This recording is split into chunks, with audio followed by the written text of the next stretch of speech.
ನಮಸ್ಕಾರ ಫ್ರೆಂಡ್ಸ್, ನಾನು ಶ್ವೇತಾ ರಾಜೇಂದ್ರನ್ ಮಾತಾಡ್ತಾ ಇರೋದು. ಲಕ್ಷ್ಮಿತಾ ರಾಯರ್ ಮಗಳು ಕನ್ನಡ ಯೂಟ್ಯೂಬ್ ಚಾನಲ್ಗೆ ತಮ್ಮೆಲ್ಲರಿಗೂ ಆತ್ಮೀಯವಾದ ಸ್ವಾಗತ.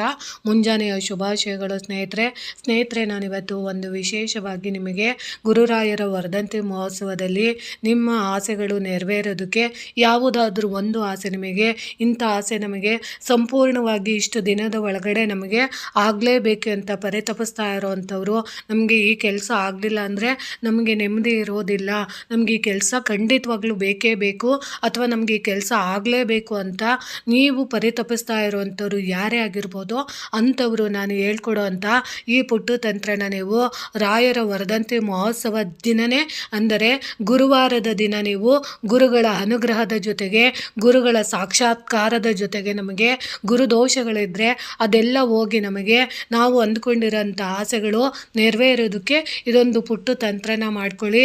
ಯಾಕಂದರೆ ಸ್ನೇಹಿತರೆ, ಗುರುವಿನ ಗುಲಾಮನಾಗುವ ತನಕ ದೊರೆಯ ದಣ್ಣ ಮುಕುತಿ ಅನ್ನಂಗೆ ನಮಗೆ ಗುರುವಿನ ಅನುಗ್ರಹ ಬೇಕೇ ಬೇಕಾಗಿರುತ್ತೆ. ಆ ಗುರುವಿನ ಅನುಗ್ರಹ ಆಗೋದಕ್ಕೆ ನಾವು ಈ ಪುಟ್ಟ ತಂತ್ರನ ನಾವು ಮಾಡ್ಕೊಬೇಕಾಗತ್ತೆ. ಯಾಕಂದರೆ ಗುರುವಿಗೆ ಅಧಿಪತಿ ಆಗಿರುವಂಥ ಅರಿಶಿಣದಿಂದ ನಾವು ನಮ್ಮ ಬೇಡಿಕೆಗಳನ್ನು ನಾವು ಕೇಳ್ಕೊಂಡಾಗ ಖಂಡಿತವಾಗ್ಲೂ ನಮ್ಮಲ್ಲಿರೋಂಥ ಯಾವುದೋ ಒಂದು ಗುರುದೋಷಗಳನ್ನೋದು ಇರುತ್ತೆ, ಗುರು ಶಾಪಗಳಿರುತ್ತೆ, ಅಥವಾ ಗುರು ನಿಂದನೆ ಮಾಡಿದರೆ ಅದರಿಂದ ನಮಗೆ ಯಾವುದೇ ಕೆಲಸ ಕಾರ್ಯಗಳು ಆಗ್ತಾ ಇರೋದಿಲ್ಲ, ಅಥವಾ ನಮಗೆ ಯಾರ್ದೋ ಕೆಟ್ಟ ಕಣ್ಣ ದೃಷ್ಟಿ ಬಿದ್ದಿದ್ರೆ, ಮಾಟ ಮಂತ್ರದ ಪ್ರಯೋಗ ಆಗಿದ್ರೆ, ಗ್ರಹಗತಿಗಳು ಸರಿ ಇಲ್ಲದಿದ್ದಾಗ ನಮ್ಮ ಸಮಸ್ಯೆಗಳು ತುಂಬ ಕಠಿಣವಾಗಿರುತ್ತೆ. ಅಂಥ ಸಮಸ್ಯೆಗಳೆಲ್ಲ ಹೋಗಬೇಕು. ನಮ್ಮ ಒಂದು ಆಸೆ ಪರಿಪೂರ್ಣವಾಗಿ, ಈ ಆಸೆ ಮೊದಲಿಗೆ ನಾವು ತೀರಬೇಕು ಅಂದರೆ ಬೀಸೋ ದೊಣ್ಣೆಯಿಂದ ತಪ್ಪಿಸ್ಕೊಬೇಕು. ನಮಗೆ ಈ ಆಸೆ ನೆರವೇರಲೇಬೇಕು ಅಂತ ಬಯಸೋವಂಥವ್ರು ಯಾವುದಾದ್ರೂ ಒಂದು ಆಸೆನ ನೀವು ಇಲ್ಲಿ ನೀವು ಬರೆದು ರಾಯರ ಮುಂದೆ ಇಟ್ಟು ನೀವು ಪೂಜೆ ಮಾಡೋ ಅಂಥದ್ದನ್ನು ಮಾಡಬೇಕಾಗುತ್ತೆ. ಅದಕ್ಕೆ ನೀವು ಏನು ಮಾಡಬೇಕು ಅಂದರೆ ಸ್ನೇಹಿತರೆ, ಒಂದು ವೈಟ್ ಶೀಟನ್ನು ನೀವು ತೊಗೊಬೇಕಾಗುತ್ತೆ. ಆ ವೈಟ್ ಶೀಟನ್ನು ನೀವು ತಗೊಂಡು ಅದಕ್ಕೆ ನೀವು ಸ್ವಲ್ಪ ಅರಿಶಿಣನ ನೀವು ತೊಗೊಬೇಕಾಗುತ್ತೆ. ಅರಿಶಿಣನ ನೀರು ಹಾಕಿ ಸ್ವಲ್ಪ ಕಲಿಸ್ಕೊಂಡು ಆ ವೈಟ್ ಶೀಟ್ಗೆ ಪೂರ್ತಿಯಾಗಿ ನೀವು ಮೆತ್ತಬೇಕಾಗುತ್ತೆ. ಮೆತ್ತಿದ ನಂತರ ಅಲ್ಲಿ ಸ್ವಲ್ಪ ಹಾಳೆ ಒಣಗಬೇಕು. ಮೆತ್ತುತ್ತೀವಿ ಅಂತ ಅಲ್ಲಿ ಫುಲ್ಲು ಒದ್ದೆ ಆಗೋ ಥರ ಮಾಡಬಾರ್ದು, ಫುಲ್ಲು ಅರಿಶಿನ ಥರ ಆಗಬೇಕು, ಬೆಳಿಬೇಕು. ಬೆಳೆದಾದ್ಮೇಲೆ ಸ್ವಲ್ಪ ಅದು ಒಣಗಿದ ನಂತರ ನೀವು ಬ್ಲೂ ಕಲರ್ ಪೆನ್ನಲ್ಲಿ ಇಂಕು ಅಂದರೆ ಪೆನ್ನು ತಗೊಂಡು ಅದರಲ್ಲಿ ನೀವು ನಿಮಗೆ ಈಗ ನನಗೆ ಒಂದು ಮನೆ ಕಟ್ಟಬೇಕು, ಇಲ್ಲ ನನಗೆ ಒಂದು ಒಳ್ಳೆಯ ಉದ್ಯೋಗ ಆಗಬೇಕು, ನನಗೆ ಒಂದು ಮದುವೆ ಆಗಬೇಕು, ಇಲ್ಲ ನನಗೆ ಒಂದು ಸಂತಾನ ಆಗಬೇಕು, ಒಂದು ಒಳ್ಳೆ ಕಡೆ ನಾನು ಸೆಟ್ಲ್ ಆಗಬೇಕು, ಅಥವಾ ನಿಮ್ಮ ಅನುಕೂಲ ನಿಮಗೆ ಆ ಕ್ಷಣದಲ್ಲಿ ಯಾವುದು ಅಂದರೆ ಅತಿ ಬೇಗ ನೆರವೇರೋ ಅಂಥದ್ದು ಯಾವ ಆಸೆ ನಿಮಗೆ ಅನಿಸುತ್ತೋ ಆ ಆಸೆನ ನೀವು ಅಲ್ಲಿ ರಾಯರ ಮೇಲೆ ನೀವು ಹಾಳೆಯ ಮೇಲೆ ಶ್ರೀ ರಾಘವೇಂದ್ರಾಯ ನಮಃ ಅಂತ ಬರೆದು ಅದರ ಮೇಲೆ, ಅಂದರೆ ಅಲ್ಲಿ ಯಾವುದೇ ರೀತಿ ನಂಬರ್ ಹಾಕಬಾರ್ದು, ಅಲ್ಲಿ ಶ್ರೀ ಗುರು ರಾಘವೇಂದ್ರಾಯ ನಮಃ ಅಂತ ಬರೆದು ಓಂ ಗಂ ಗಣಪತಿ ನಮಃ ಅಂತ ಮೇಲೆ ಬರೆದು ಅದ್ರ ಮೇಲೆ ಓಮು ಮತ್ತು ಸ್ವಸ್ತಿಕು ಮತ್ತು ನೀವು ಓಂಕಾರನ ಬರೆದು ಓಮು ಸ್ವಸ್ತಿಕು ಮತ್ತು ಓಂಕಾರ ಇದನ್ನು ನೀವು ಬರೆದಾದ್ಮೇಲೆ ನೀವು ಏನು ಮಾಡಬೇಕು ಅಂದರೆ ವಿಶೇಷವಾಗಿ ನೀವು ಕೆಳಗಡೆ ನೀವು ವಿಶೇಷವಾಗಿ 21 ಸಾರಿ ನೀವು ಇದನ್ನು ಬರೀಬೇಕಾಗುತ್ತೆ. ಅಂದರೆ ನೀವು ನನಗೆ ಮದುವೆ ಆಗಬೇಕು ಅದನ್ನೇ ನೀವು 21 ಸಾರಿ ಬರೀಬೇಕು, ಇಲ್ಲ ನನಗೆ ಮನೆ ಕಟ್ಟಬೇಕು ಅದನ್ನೇ 21 ಸಾರಿ ಬರೀಬೇಕು, ಇಲ್ಲ ನನಗೆ ಸಂತಾನ ಆಗಬೇಕು ಅದನ್ನೇ 21 ಸಾರಿ ಬರೀಬೇಕು, ಅಥವಾ ನನಗೆ ಒಳ್ಳೆಯ ಉದ್ಯೋಗ ಸಿಗಬೇಕು ಅದನ್ನು ನೀವು 21 ಸಾರಿ ನೀವು ಬರೆದು ಅದನ್ನು ನೀವು ಆ ಹಾಳೆನ ನೀವು ಫೋಲ್ಡ್ ಮಾಡಿ ಮಾಡಿ ಅದಾದಮೇಲೆ ನೀವು ಏನು ಮಾಡಬೇಕು ಅಂದರೆ ರಾಯರಿಗೆ ವರ್ಧಂತಿ ಮಹೋತ್ಸವದಲ್ಲಿ ವಿಶೇಷವಾಗಿ ಅಲಂಕಾರ, ಪೂಜೆ, ಪಂಚಾಮೃತ ಅಭಿಷೇಕ ಎಲ್ಲ ಮಾಡಿರ್ತೀರ. ಅದರ ಜೊತೆಗೆ ಇದನ್ನು ನೀವು ಮಾಡ್ಕೊಳ್ಳಿ. ಗುರುವಿನ ಅನುಗ್ರಹ ಖಂಡಿತವಾಗ್ಲೂ ಬೇಗ ಆಗುತ್ತೆ. ಅದಾದಮೇಲೆ ನೀವು ಯಾವುದಾದ್ರೂ ಒಂದು ತಾಮ್ರದ ತಟ್ಟೆ ಅಥವಾ ಹಿತ್ತಾಳೆ ತಟ್ಟೆನ ಅಥವಾ ಅಡಿಕೆ ಪಟ್ಟಿಯ ಎಲೆಯ ಒಳಗಡೆ ನೀವು ಇದನ್ನು ಬರೆದಿರೋ ಅಂಥದ್ದನ್ನು ನೀವು ಏನು ಮಾಡಬೇಕು ಅಂದರೆ ಒಂದು ತೆಂಗಿನಕಾಯಿನ ನೀವು ತೊಗೊಬೇಕಾಗುತ್ತೆ.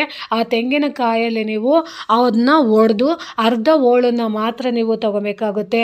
ಆ ಅರ್ಧ ಹೋಳಿಗೆ ನೀವು ವಿಶೇಷವಾಗಿ ಗಂಧದ ಪೌಡರ್ ಅಂದರೆ ಶ್ರೀಗಂಧದ ಪೌಡರ್ ಅಂತ ನಿಮಗೆ ಅಂಗಡಿಗಳಲ್ಲಿ ಗ್ರಂಥಿಗೆ ಅಂಗಡಿಯಲ್ಲಿ ಸಿಗುತ್ತೆ.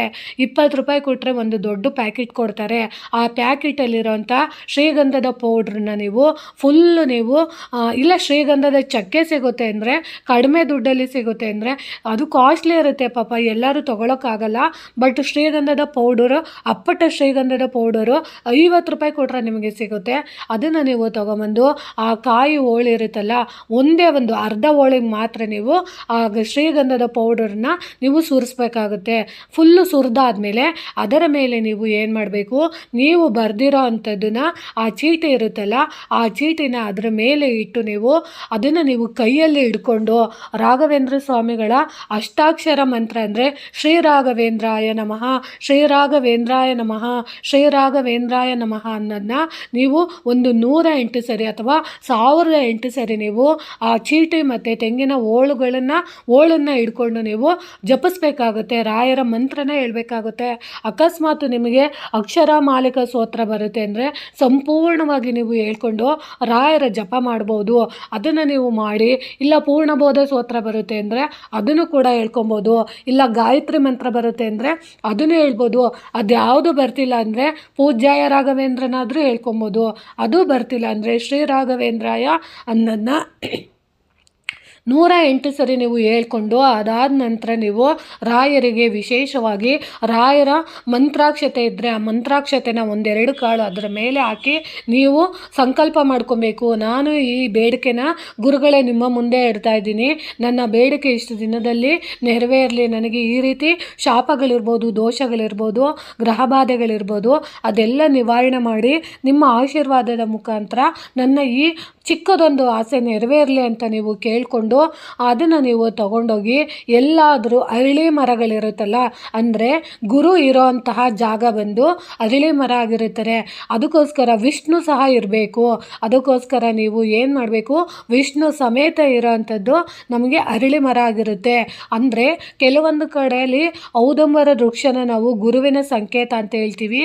ಆದರೆ ರಾಯರು ವಿಷ್ಣುವಿನ ಜೊತೆಯಾಗಿ ಇರೋದ್ರಿಂದ ನಾವು ಅರಳಿ ಮರದ ಕೆಳಗಡೆ ಹೋಗಿ ಅದನ್ನು ಇಟ್ಟು ಅಲ್ಲಿ ನೀವು ಒಂದು 11 ಪ್ರದಕ್ಷಿಣೆನ ಹಾಕಿ ಅಲ್ಲಿ ರಾಯರ ಮಂತ್ರ ಪೂಜ್ಯಾಯ ರಾಘವೇಂದ್ರಾಯ ಆ ಮಂತ್ರನ ನೀವು ಹೇಳ್ಕೊಬೋದು. ಅಕಸ್ಮಾತ್ ನಿಮಗೆ ವಿಷ್ಣು ಸಹಸ್ರನಾಮ ಬರುತ್ತೆ ಅಂದರೆ ಆ ವಿಷ್ಣು ಸಹಸ್ರನಾಮನೂ ಕೂಡ ನೀವು ಹೇಳ್ಕೊಬೋದು.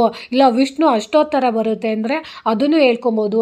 ಅದ್ಯಾವುದೂ ಆಗ್ತಿಲ್ಲ ಅಂದರೆ ಇದನ್ನಾದರೂ ಹೇಳ್ಕೊಬೋದು. ಓಂ ವಾಸುದೇವಾಯ ಕೃಷ್ಣಾಯ ನಮಃ ಅಂತ ಹೇಳ್ಕೊಂಡು ಒಂದು 11 ಸಾರಿ ನೀವು ಪ್ರದಕ್ಷಿಣೆ ಹಾಕಿ ಅದನ್ನು ನೀವು ಅರಳಿ ಮರದ ಹತ್ರ ಇಟ್ಟು ಬರೋದ್ರಿಂದ ನಿಮ್ಮ ಇಷ್ಟಾರ್ಥಗಳು ನೆರವೇರುತ್ತೆ. ನೀವು ಇದೊಂದು ವರ್ಧಂತಿ ಮಹೋತ್ಸವದಲ್ಲಿ ಇದೊಂದು ಪ್ರಯೋಗನ ಖಂಡಿತವಾಗ್ಲೂ ಮಾಡ್ಕೊಳ್ಳಿ.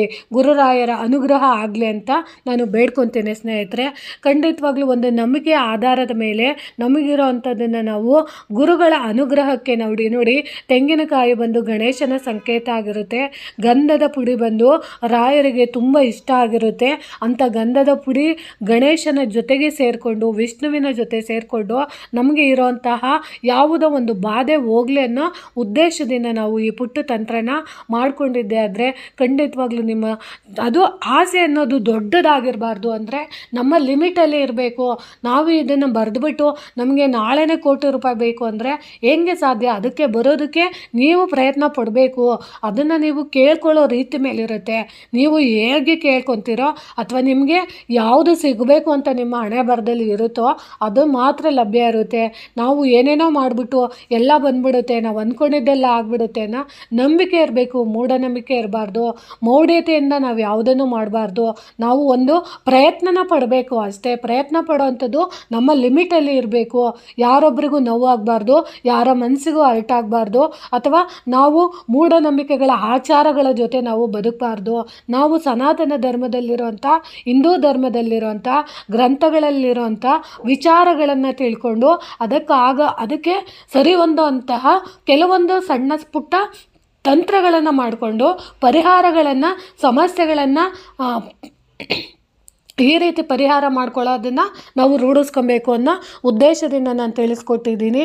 ಇದು ಕೆಲವೊಬ್ಬರಿಗೆ ಇಷ್ಟ ಆದರೆ ಮಾಡ್ಕೊಳ್ಳಿ, ಇಲ್ಲ ಅಂದರೆ ಅದು ನಿಮ್ಮಿಷ್ಟ ಅಂತ ಹೇಳೋಕ್ಕೆ ಇಷ್ಟಪಡ್ತೀನಿ. ಈ ಮಾಹಿತಿ ಇಷ್ಟ ಆಗಿದೆ ಅಂದ್ಕೊತೀನಿ. ಪ್ರೀತಿಯ ಧನ್ಯವಾದಗಳು.